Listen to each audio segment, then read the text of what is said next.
Assalamualaikum warahmatullahi wabarakatuh. Perkenalkan nama saya Raffi Syalhi Abimanyu dengan NIM 0300210053. Saya di sini akan mempresentasikan mengenai ujian akhir semester manajemen risiko. Yang pertama, di sini ada mengenai evaluasi risiko kecelakaan tambang. Evaluasi risiko kecelakaan tambang adalah suatu proses untuk mengidentifikasi, menilai, dan mengelola risiko yang dapat menyebabkan kecelakaan atau insiden di lingkungan tambang. Berikut adalah langkah-langkah utama yang biasanya dilakukan dalam evaluasi risiko kecelakaan tambang. Yang pertama itu ada identifikasi bahaya atau hazard identification. Proses pertama dalam evaluasi risiko adalah mengidentifikasi semua bahaya yang mungkin ada di lokasi tambang. Bahaya ini bisa meliputi longsor, runtuhnya dinding tambang, atau gempa bumi. Yang kedua ada penilaian risiko atau risk assessment. Setelah bahaya diidentifikasi, langkah selanjutnya adalah menilai tingkat risiko dari bahaya tersebut.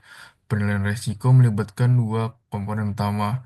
Yang pertama adalah probabilitas atau kemungkinan terjadinya seberapa besar kemungkinan suatu kecelakaan atau insiden akan terjadi.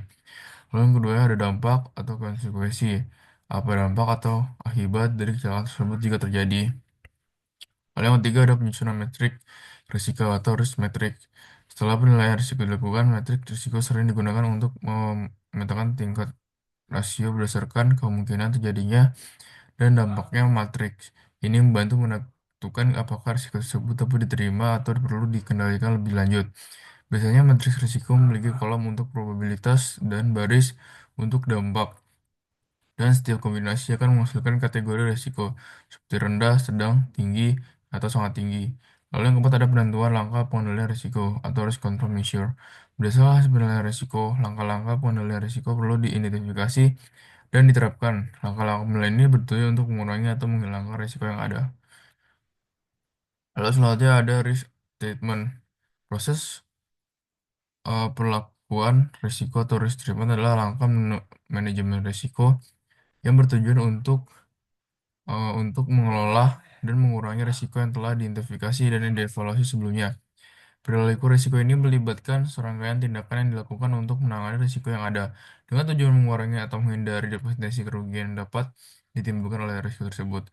Proses ini sangat penting dalam memastikan bahwa organisasi, proyek, atau operasi tetap berjalan dengan lancar dan aman. Nah, di sini ada tahap yang bisa diterapkan dalam pelakuan risiko. Yang pertama adalah mengenai risiko atau risk avoidance. Salah satu pendekatan yang pertama dalam pelakuan risiko adalah menghindari risiko. Hal ini dilakukan dengan mengubah rencana atau proses yang ada untuk menghindari risiko yang telah diidentifikasi. Lalu yang kedua ada mengurangi risiko. Jika menghindari jika menghindari risiko tidak memungkinkan atau tidak praktis, langkah selanjutnya adalah mengurangi dampak atau kemungkinan terjadinya risiko tersebut. Tindakan ini bertujuan untuk meminimalkan kemungkinan atau dampak buruk dari risiko dengan teknologi yang lebih aman. Lalu yang ketiga adalah mengalihkan risiko. Terkadang cara terbaik untuk menangani risiko adalah dengan mengalihkan sebagian atau seluruh dampaknya kepada pihak lain. Pengalihan risiko ini bisa dilakukan dengan cara menggunakan asuransi untuk melindungi terhadap kerugian finansial yang mungkin timbul akibat kecelakaan atau bencana alam. Misalnya, asuransi itu menanggung kerusakan properti atau kecelakaan kerja. Lalu yang keempat ada menerima risiko. Menerima risiko dilakukan jika risiko tersebut dianggap dapat diterima setelah melalui proses evaluasi dan dianggap tidak memiliki dampak signifikan yang mempengaruhi keseluruhan operasi. Dalam hal ini, organisasi memilih untuk tidak mengambil tindakan apapun untuk mengurangi atau mengalihkan risiko, tetapi cukup menerima risiko tersebut. Hal ini biasanya terjadi pada risiko dengan kemungkinan terjadinya yang sangat rendah atau dampak yang sangat kecil. Lalu di sini ada Rules of Risk Management, Case Study of Open Pit Mine. Nah, diagram ini tuh menunjukkan berbagai alasan mengapa orang atau organisasi mengambil risiko. Alasan utama yang mendominasi adalah faktor eksternal seperti tekanan dari direktur, yaitu yang 8% dari eh, diagram ini. Lalu peraturan yang buruk 17% dan lingkungan yang mendorong mengambil risiko juga 17%. Faktor internal seperti kelalaian atau kemudahan dalam mengambil risiko juga menjadi kontributor, namun dengan presentasi yang lebih kecil. Analisis lebih lanjutnya yang pertama adalah tekanan eksternal dominan. Tekanan yaitu tekanan dari atasan atau lingkungan kerja yang menurut hasil cepat atau kinerja tinggi seringkali mendorong individu untuk mengambil risiko yang mungkin tidak mereka ambil dalam kondisi normal. Lalu yang kedua ada peraturan yang tidak jelas. Ketidakjelasan atau kompleksitas dalam peraturan dapat menciptakan ruang ambiguitas yang memungkinkan individu atau organisasi untuk mengambil risiko yang tidak perlu. Lalu yang ketiga ada kultur pengambilan risiko. Lingkungan kerja yang mendorong pengambilan risiko sebagai norma dapat mempengaruhi perilaku individu, bahkan jika risiko tersebut tidak sepenuhnya dibenarkan. Lalu yang keempat ada faktor manusia, yaitu kelelahan, kemudahan dalam mengambil keputusan, serta faktor psikologis, seperti gengsi atau keinginan untuk membuktikan diri jika menjadi faktor yang perlu diperhatikan. Lalu di sini ada hasil penilaian risiko kualitatif. Umumnya disajikan sebagai matriks risiko. Matriks risiko berguna berbagai sarana untuk mengkomunikasikan hasil latihan penilaian risiko yang didapat diperoleh secara kualitatif atau semi kuantitatif. Dalam kasus penilaian potensi kegagalan lereng tambang terbuka, matriks risiko biasanya dikembangkan untuk menilai keselamatan personel dan konsekuensi ekonomi dari risiko tertentu.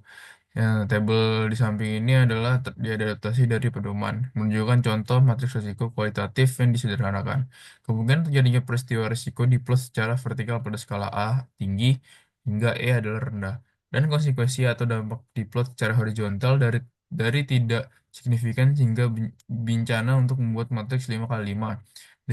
Deskripsi kualitatif pada setiap tingkat konsekuensi ini kemungkinan ditentukan oleh operator tambang dan kemungkinan kombinasi konsekuensi diberikan tingkat risiko kualitatif yang darinya di batas penerimaan dapat ditetapkan secara konsisten. Eskalasi risiko dan implikasi toleransi risiko bisa dilambangkan dengan warna. Perlu dicatat bahwa tingkat penerimaan risiko tertentu tidak dimaksudkan untuk menyimpulkan kriteria penerimaan tertentu terkait cedera personel atau kerusakan lingkungan. Sebaliknya, metode ini dimaksudkan untuk mengidentifikasi risiko yang memerlukan pemeriksaan lebih lanjut. Langkah-langkah yang dikembangkan untuk mengendalikan atau mengurangi kemungkinan risiko atau konsekuensi dari tingkat yang tidak dapat diterima ke tingkat yang dapat ditoleransi mungkin tidak menghilangkan risiko. Dalam hal ini, risiko residual yang dihasilkan harus didokumentasikan dalam daftar risiko. Lalu selanjutnya ada perekaman dan pelaporan dari manajemen risiko. Rekaman dan pelaporan adalah langkah penting dalam memastikan bahwa setiap kegiatan manajemen risiko tercatat dengan baik dan didapat dipertanggungjawabkan. Ini yang memungkinkan untuk organisasi untuk melacak keputusan yang diambil dan efektivitas pengelolaan risiko yang dilakukan.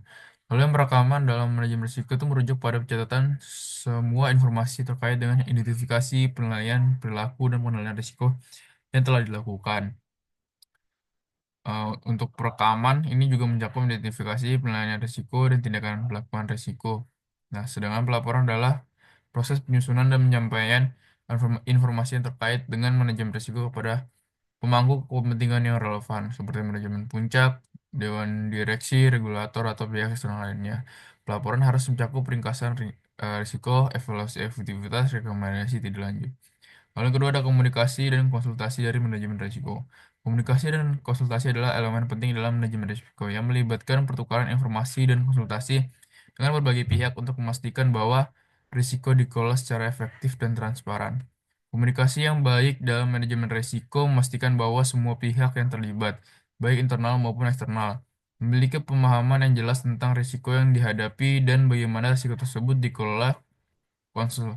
Konsultasi dalam manajemen risiko melibatkan mendapatkan masukan atau saran dari pihak-pihak dengan keahlian khusus yang dapat membantu organisasi dalam menghadapi risiko.